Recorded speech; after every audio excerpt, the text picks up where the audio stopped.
sayaw ka. Sayaw, sayaw mo, hindi ko. Ikiay mo, ikiay mo. Ikiay mo, sayaw, ikiay ka. Ikiay mo. Tara na na. Ikiay mo. Ayan, kanina ay. Sayaw pa.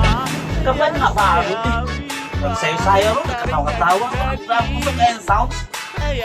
Ako man baka doon na ako ang ipasulat sa lahat. Antay lang ko.